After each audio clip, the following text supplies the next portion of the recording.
তোমাদের আগের ভিডিওতেই বলেছিলাম ঘর সাজানোটা তোমাদের দেখাবো। তো হ্যালো এভরিওয়ান, আমি দিয়া চলে এসেছি নতুন একটি ভিডিও নিয়ে। তো দেখো এখানে রায় কত সুন্দর করে ঘরটা সাজিয়ে দিয়েছে। তারপর এখানে প্রীতমও চলে এসেছে, আর এখানে আমাদের কেক কাটিংও শুরু হয়ে গেছে। তো এখানে কেক কাটিং করা হয়ে গেছে, তারপর এক এক করে ও সকলকে কেক খাইয়ে দিল। তো দেখো তোমাদের আগের ভিডিওতেই বলেছিলাম কেকটা অনেক সুন্দর দেখতে। তো কেকটা ডুয়াল টোনের ছিল, আর খেতেও কিন্তু বেশ ভালো ছিল। এটা সেদিনের বেস্ট মোমেন্ট ছিল, দুজন দুজনকে কেক খাইয়ে দিচ্ছে। তারপর ও নিজেও একটু খেয়ে নিল।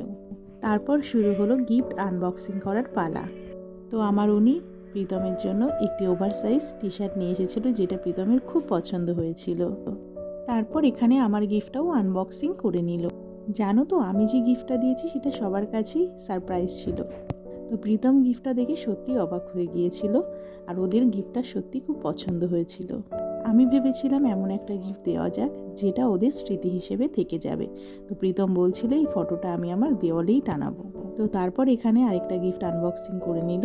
তো এটা একটা রুম ফ্রেশনার ছিল, যেটা খুব সুন্দর স্মেল ছিল। তারপরে এখানে আসলো আসল গিফট, যেটা রায়ুকে দিয়েছে। তো গিফটটা দেখে তো অবাকই হয়ে গিয়েছিল। ও বলছিল যে আমার বাড়ির দলিল দিয়েছি, সেটা নিয়ে আমরা হাসাহাসি করছিলাম।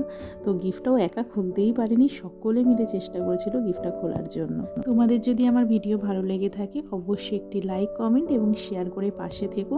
আমি চেষ্টা করবো এরকম আরও সুন্দর সুন্দর ভিডিও তোমাদের সামনে তুলে ধরার জন্য। তো দেখো এখনও গিফটটা খুলে উঠতে পারলো না।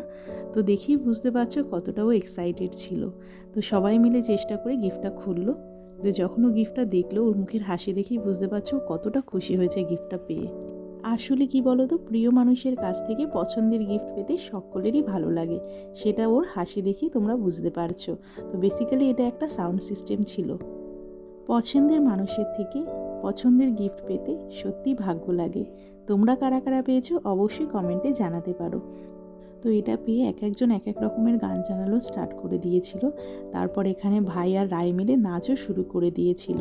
তো ভাইয়ের নাচটা দেখো কত সুন্দর হয়েছে। তো ভাই এখানে অনেকক্ষণ ধরে নাচ করছিল, তাই ভাইয়ের খিদে পেয়ে গেছিলো, তাই ও খেতেও বসে পড়েছিল। তো আমি জিজ্ঞেস করাতে একটা রিয়াকশান দিয়ে দিল খাবারটা না খেয়েই। তো এখানে এক এক করে সকলেই খেয়ে নিল। তো আমরাও বসে পড়লাম খেতে। তো আজকের জন্য ভিডিওটি এই পর্যন্তই। অবশ্যই একটি লাইক, কমেন্ট দিয়ে পাশে থাকবেন। দেখা হচ্ছে নেক্সট ভিডিওতে। টাটা।